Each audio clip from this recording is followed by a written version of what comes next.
마지막 발표는 베이징 내성 블록체인 동향을 김현진 연구원이 발표할 거고요. 저희가 발표를 시작한 게 약간 세션이 늦게 시작된 것도 있고 약간 길어진 부분도 있어서 한 10시 15분 정도까지 최대한 맞출 수 있도록 좀 짧게 해주시면 좋을 것 같습니다. 안녕하세요. 에이식 내성 블록체인 동향을 발표할 한성대학교 석사과정 김현주입니다. 먼저 이 작업 증명에 대해서 설명드리겠습니다. 이 분산 네트워크에서 이 분산된 환경에서 어떤 블록을 진짜 블록을 인정할 것인가에 대한 합의가 필요합니다. 이 비트코인에서는 이 합의 알고리즘으로 이 작업 증명을 사용했습니다. 이 목표값 이하의 해시를 찾는 과정을 무수히 반복하는 이 작업을 진행하고 이러한 과정을 채굴이라고 합니다. 이 비트코인 이후 이 작업 증명은 널리 채택된 이 합의 알고리즘입니다. 그리고 이 A식은 그 채굴을 그 일반 하드웨어보다 더 훨씬 효율적인 비용으로 이 암호화폐를 채굴하여 이 A식 채굴자들이 이 채굴에 대한 일시적인 독점권을 가지게 되어서 이 암호화폐의 수명을 영향을 미치게 됩니다. 이러한 A식에 저항하기 위해서 이 A식 저항은 그 CPU나 GPU를 사용하는 이 일반 참여자들의 진입 장벽을 낮추고 이 참여율을 높여 네트워크의 안정성과 이 보안을 높이는 것을 목표로 합니다. 이 아래 표와 같이 이 A식 저항 알고리즘을 사용한 이 암호화폐가 지속적으로 등장했지만 이 2, 3년 이후에는 이 A식의 등장으로 이 알고리즘의 한계를 보였습니다. 이 A식 저항에 대한 연구의 필요성은 다음과 같습니다. 이 네트워크의 보안성에 영향을 미치는 점이 있습니다. 특히 대규모의 네트워크 공격은 큰 비용이 들어서 영향이 적지만 이 작은 규모의 블록체인 네트워크의 경우에서는 이 적은 비용으로 네트워크에 공격이 가능하기 때문에 이 A식에 치명적입니다. 그리고 논문 이 암호화폐 평등주의에 따르면은 이 A식 채굴자는 이 가격 안정화를 위한 제한과 혁신을 방해합니다.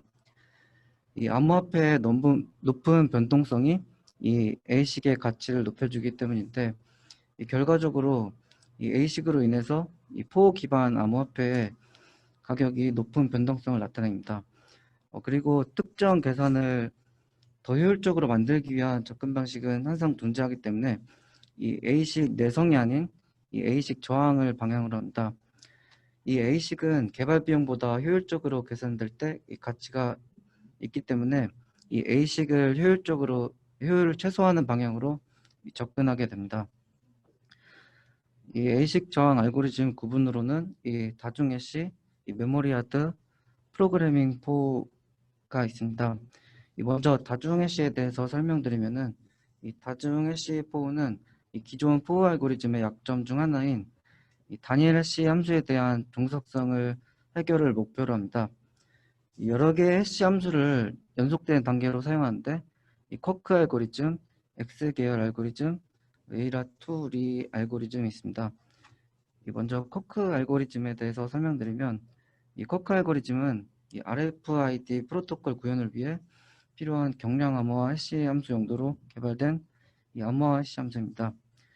이 메모리 요구량을 최소화하기 위해서 이 스펀지 구조에 기초하는데 그렇기 때문에 램의 필요량이 적고 이 전력 소모가 작은 장점을 갖고 있습니다. 특징적으로 이 6개의 해시를 병렬적으로 사용했다는 점이 있습니다. 그리고 그 다음으로는 X 계열 알고리즘이 있습니다. 이 코크 알고리즘을 향상해 만든 알고리즘으로 이 X11 알고리즘 기반으로 한 이 X12, X13, 뭐 X1415, 17 이런 식으로 알고리즘이 있습니다.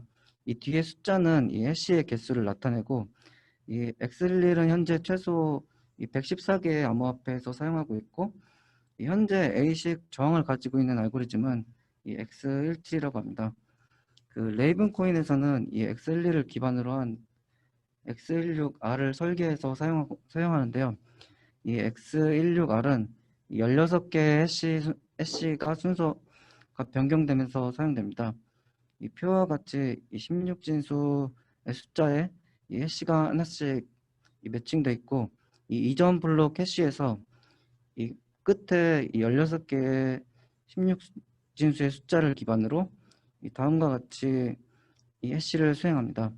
이러한 무작위성으로 인해서 이 X16은 A식의 개발을 방해합니다. 그 다음으로는 이 레이라 2리가 있습니다. 이 오른쪽 그림과 같이 이 블락 256, 캐착 256, 레이라 2, 스캔 256, 고슬 256, 이 5개의 해시 함수로 구성된 알고리즘입니다. 이 레이라 2 해시는 이 해시 실행 시간을 매개 변수로 변경이 가능하기 때문에 이 여러 해시가 연결된 특성과 이 알고리즘의 횟수를 반복할 수 있는 조정할 수 있는 기능 특징으로 이 병렬 처리를 막아서 A식에 저항을 합니다. 그 다음으로는 이 메모리 하드 포가 있습니다. 이 주어진 계산 문제를 완료하는 데 걸리는 시간이 이 주로 데이터를 보유하는 데 필요한 메모리 양에서 결정되는 점을 사용하는 방법입니다. 이 채굴자들이 단순히 많은 양의 메모리를 보유한 장치를 구입해서 이 A식과 동일한 효과를 낼 수 있기 때문에 이 A식에 저항합니다. 이 알고리즘으로는 이더리움의 이데시 그리고 모네로의 크립토나이트가 있습니다.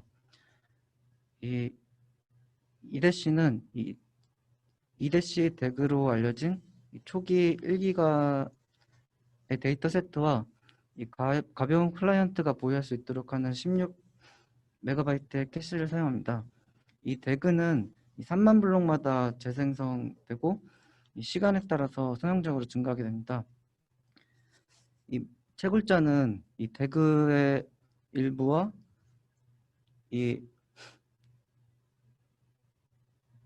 블록의 명수 데이터를 사용해서 이 목표값 이하의 핵시를 생성합니다. 이 채굴은 이메일 데이터를 가져오고 덱에서 이메일 데이터를 가져오고 이 블록에서 무작위로 선택된 트랜잭션을 계산한 다음에 이 해시를 반환합니다. 채굴자의 대부분의 노력이 이 대그에서 가져온 데이터를 계산하는 대신 이 대그를 읽는 데 소비하기 때문에 이 비트코인에서 이 A식이 수십억 개의 SHA-256 해시를 계산하는 데 비해서 이 이데시의 경우에서는 이 단순히 많은 양의 메모리를 장치를 구입해서 이 A식을 구현하더라도 동일한 효과를 봅니다. 그 다음으로는 이 프로그래밍 방식 포가 있습니다. 이 여러 메모리 하드 기술과 이 임의의 코드를 수행하는 방식을 사용하고 알고리즘으로는 프로그 포우, 이 랜덤 X가 있습니다. 그 프로그 포우는 이 설명드린 이 이데시에 향상된 버전인데 이 이데시는 A식에서 약 2배 이 고대역폭 메모리 인터페이스, 이 캐착 엔진, 작은 컴퓨팅 코어를 사용해서 약 2배의 효율을 나타난다고 합니다. 이 왼쪽의 표에서 봤을 때 이 이데시는 이 캐착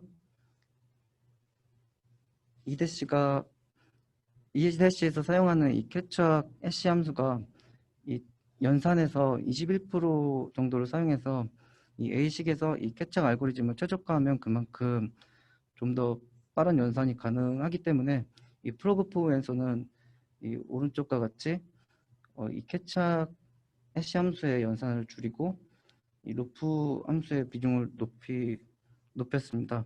이 대그는 이 이데시에서와 동일하게 생성하고 이 GPU 전용으로서 이 GPU를 위한 CUDA 및 오픈 CL에서 구현하기 쉬운 이 수학 연산을 추가하였습니다. 그리고 캐착 F1600을 이 캐착 F800으로 변경하였습니다. 그 다음으로는 이 랜덤 X가 있습니다. 그 오른쪽 아래 특징적으로는 이 오른쪽 아래에 같이 이 가상 머신을 사용하는데요. 이 순서는 이 키블록의 해시와 이 논스 값을 입력으로 사용해서 이 키블록의 해시에서 생성된 데이터셋에서 생성된 데이터로 이 가상 머신에서 작동하는 이 무조기의 프로그램을 생성합니다. 그 다음에는 이 가상 머신이 실행되고 이 결과로서 250비트의 결과를 출력합니다.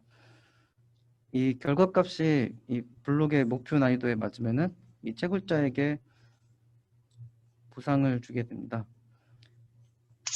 그 랜덤X는 이 CPU 기반의 명령어를 사용해서 이 GPU에서는 이러한 특정 종류의 연산을 수행할 수 없기 때문에 CPU 전용으로 개발되었고, 이 ASIC 칩이 이 동적 프로그램 대신 특정 프로그램을 실행하게끔 설계되었기 때문에 이 랜덤X의 높은 메모리 요구 사항과 이 동적 고유 프로그램 동작으로 인해서 이 ASIC에 대해서 저항을 달성합니다.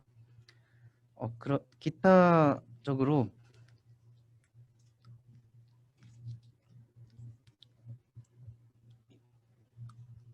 이 세 가지의 분류와 다르게 다른 알고리즘에 대해서 설명드리겠습니다.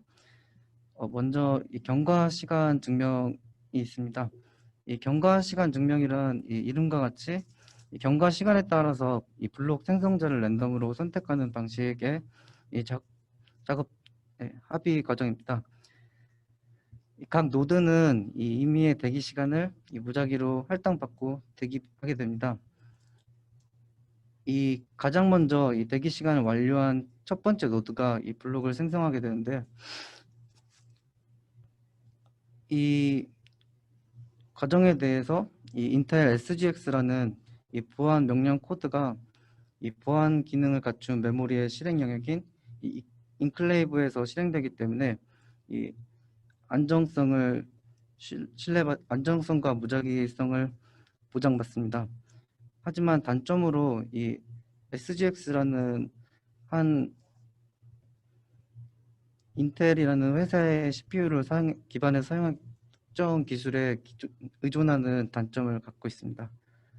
그 다음으로는 2020년에 발표된 논문으로서 이 부채널 기반 자격 증명이 있습니다.